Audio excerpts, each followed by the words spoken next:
Today on the YY family, I'm gonna find out why volcanoes are up. Volcanoes, eh?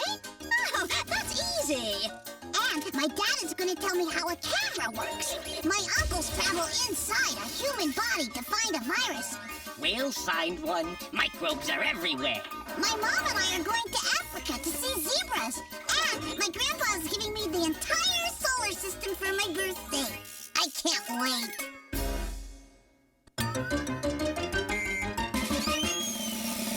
Come along with me and meet the smartest family in all the town. The YY family. Mom can make it plain to see that what goes up eventually comes down. The YY family. Come and meet the YY family. We got a lot of real know-how. Grandpa knows a lot about flying. Ask him and he'll show you now. Why do airplanes fly? When I land, I'll tell you why. Meanwhile, there's a dragon making some kind of a potion in a vat. The YY family. And Grandma's no stranger. She can teach you all the dangers found in that. The YY family. Max is a mechanical marvel. Why? I know copy kind of guy. Maybe he can show you the answer now. If you want to take a look inside. Everybody's in a lather. Rushing, wondering what's the matter. Every person here's a cry. Rushes to the baby side. What's the deal? What could it be? Just call the YY family. How does it do this? How does it do that? Max is the one with the electronic knack. Machines are his thing, so don't go berserk. Max on the job. You'll find out how they work. That's me accepting the trophy I won at the bowling competition. There I am again in front of a cactus in the Nevada desert. And all these masterpieces of photography have been taken with my state-of-the-art autofocus 1200 extra zoom high-definition super lens semi-automatic compact camera. Dad, can you tell me how your camera works? Let's show you. Come on. To tell the truth, a simple camera works pretty much the same way as a big deal fancy schmancy camera. So let's use a simple camera that you can operate easily. All right. Ah! Hey, wait! Whew. Now that we understand how the flash works, let's check out the rest of the camera. Yahoo! Dad, where are we? Well, this is the lens. Now watch carefully. The outside light which illuminates your teddy bear passes through the lens, which concentrates the light and casts an upside-down picture of your teddy bear inside the camera. So the lens takes the photo?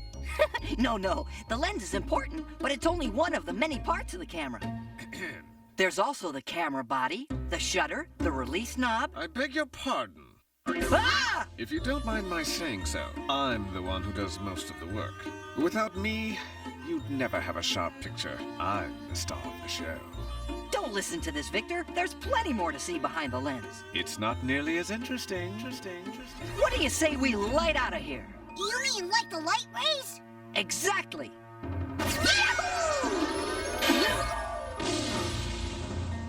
What happened, Dad?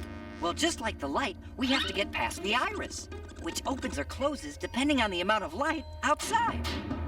Hold on, I'll be back in a sec.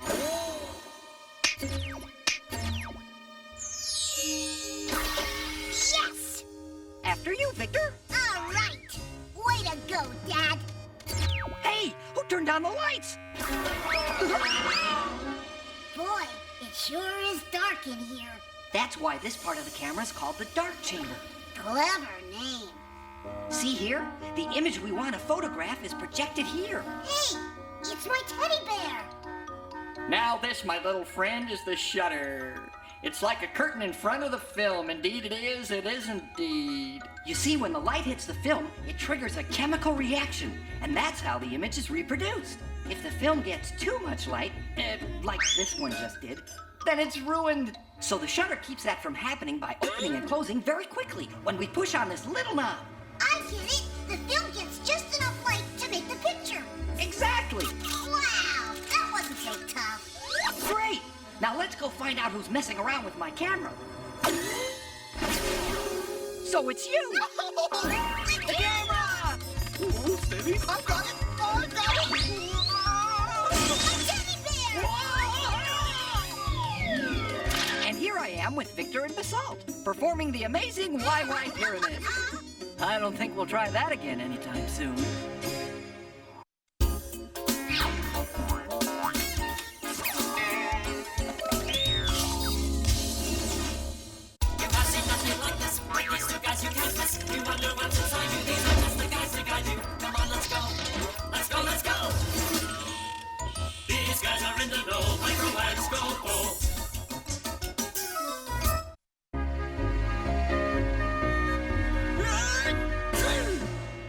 Don't come any closer. I'm sick. Darned microbes. Microbes? What are microbes? You see, Victor, microbes are so small, you need a microscope to see them. Here's one. Oh, Yeah, now the microbe you're looking at is a bacterium, a tiny one-celled animal. Now, like any animal, it eats, breathes, and moves around on its own. And now, this other much smaller fellow is called a virus. A virus is born sleeping. It takes another living cell to wake it up. Oh, wake it up, Uncle Micro! Not on your life. If you wake up a virus, it attacks. And makes you sick. Is that why Grandpa Matic is sick? Possibly, but bacteria can also make you sick. Let's go find out whether Grandpa Matic is sick from a bacteria or a virus. All right! Sorry, Victor. It's too dangerous. We are trained professionals. You stay here and watch. The gizmo's all set. We are out of here. We're in Maddox's body. Well, can you see any microbes? We'll find one. Microbes are everywhere. There's one over there. Somehow, this bacterium has passed through the skin barrier and entered the body. A bacterium multiplies before launching an attack. A single bacterium can produce lots of other ones. Bacteria attack the cells in your body, and that can make you sick. Luckily, though, we've got a weapon for killing bacteria. Antibiotics. The antibiotic attacks the bacterium when it starts reproducing. Because that's the moment when bacteria are weaker and less able to fight. Hooray!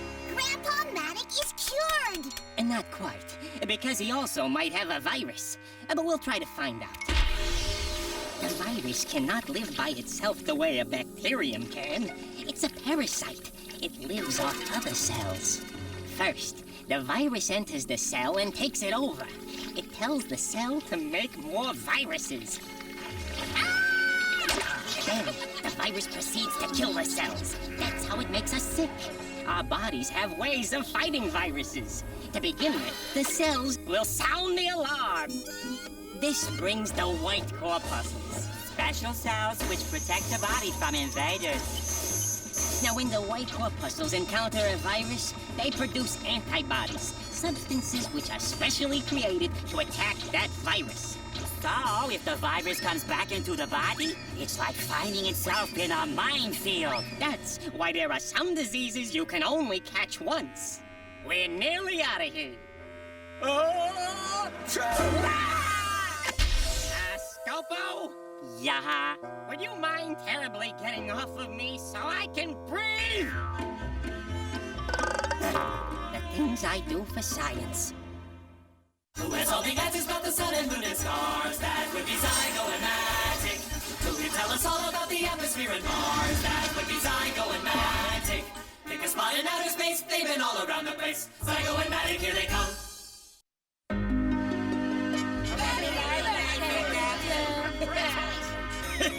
Happy birthday, Victor! Ah, thanks, Grandpa. What is it? It's the entire solar system.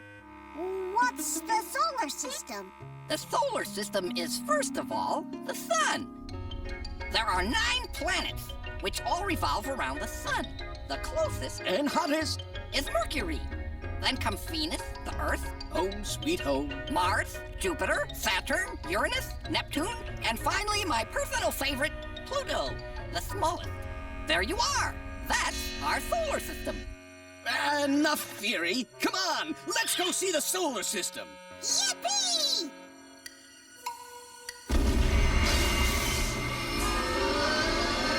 Did you know there are two basic types of planets? Well, Grandpa told me there are the little ones and the big ones. He's right.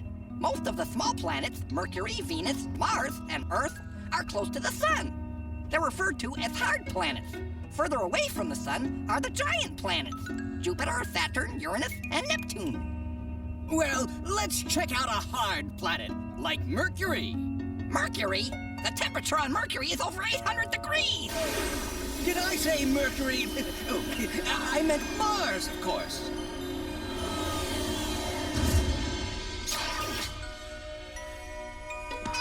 Mars is smaller than the Earth, so its gravity is not as strong. And that means... Achoo! I think you just found out what that means.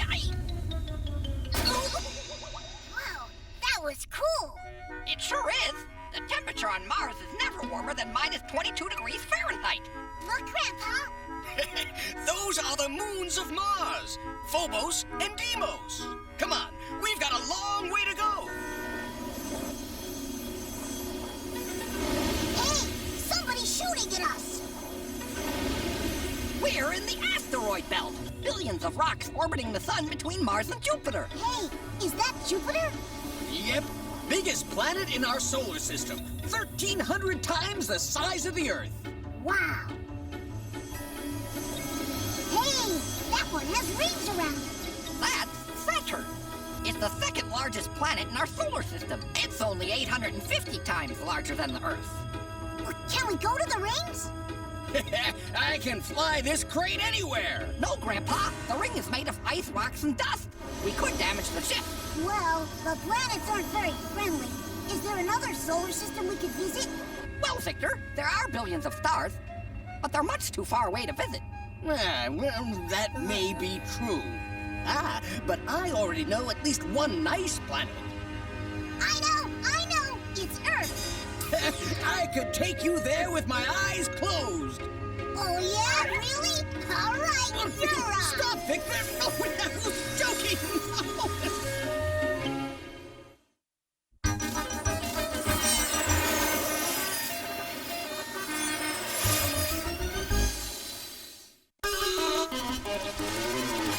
Have you ever wondered why? The salty oceans, lightning, thunder, what the earth is like down under? Why there's wind and snow and rain? Let Eartha and Basalt explain. Hey, Scopo, what are you doing? Victor got tired of making sand sculptures, so now I'm helping him build a volcano. You can't build a volcano Why not? because it won't erupt. Why do volcanoes erupt? I don't know. I want to know why! Please tell Victor why volcanoes erupt. Volcanoes, eh? Oh, that's easy. Where are we, Grandma? We're about 20 miles below the surface of the Earth, at the boundary between the Earth's crust and the Earth's mantle, the layer of molten rock that lies underneath the Earth's crust. The temperature here is over 2,000 degrees. Wow, that's pretty hot. Not if you're a dragon. That molten rock, called magma, is what erupts out of a volcano. You see, the Earth is made up of several layers, like a peach. No thanks. I've already got one. Good! Cut it in half. The outer layer, the crust, is about as thin in relation to the rest of the Earth as the peach's skin is to the rest of the peach. The mantle is like the meat of the peach. The mantle is under a tremendous amount of pressure. Pressure? Oh, you bet there's pressure all day long, sitting around melting rocks. Why, you think that's easy? Now, when the pressure builds up, Oh, I gotta get out of here! the magma starts working its way out. When it works its way up to the surface, it forms a volcano. But how does it get to the surface? Well, it...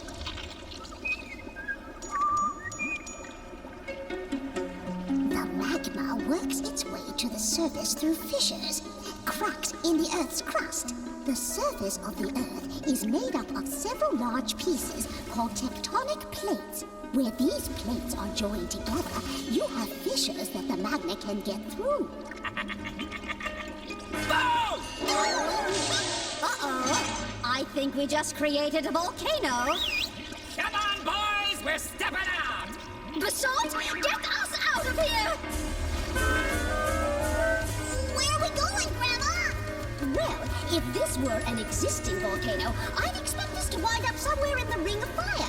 It's the area of the Pacific Ocean where several tectonic plates come together. But since this is a brand new volcano, we can wind up anywhere. You missed a spot.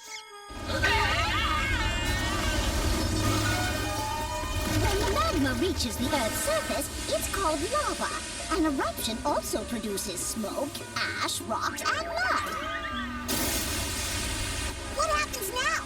Once the pressure is released, the eruption eventually stops. The lava cools and becomes rock. The lava down in the fissure will cool too and form a sort of plug. My car! This is all your fault! Me?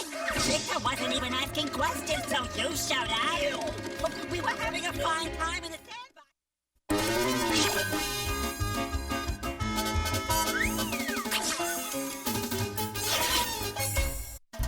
Hey, the questions that you have are not too serious. The animals and plants are not so mysterious, so have no fear.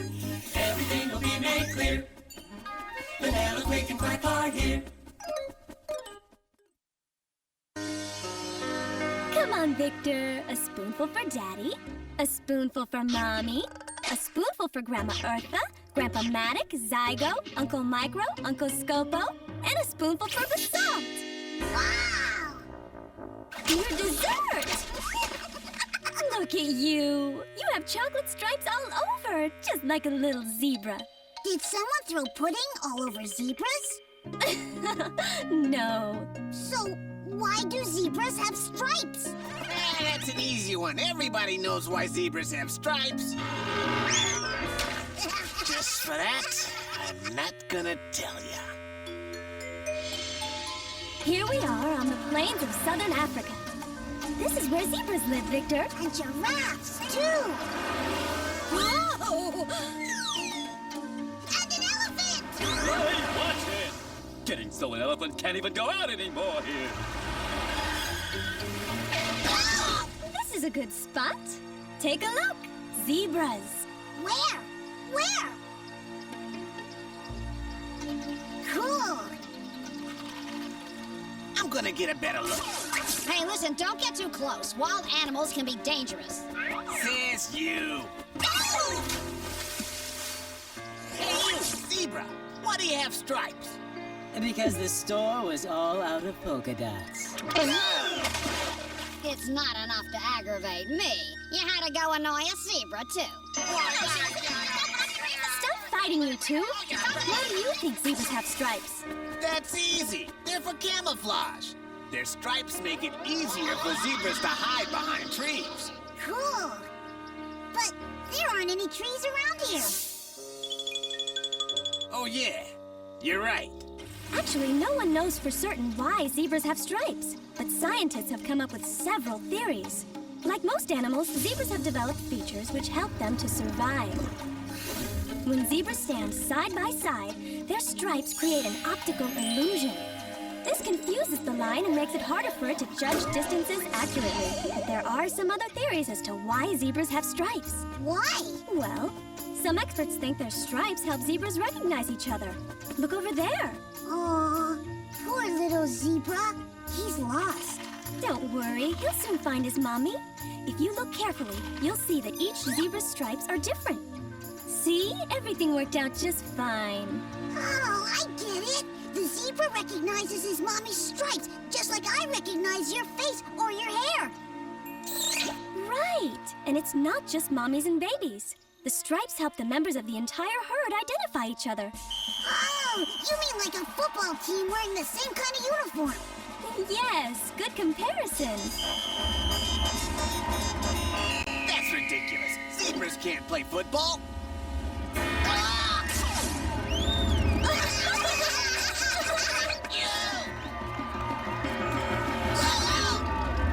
Well, I think we've learned enough about zebras for one day.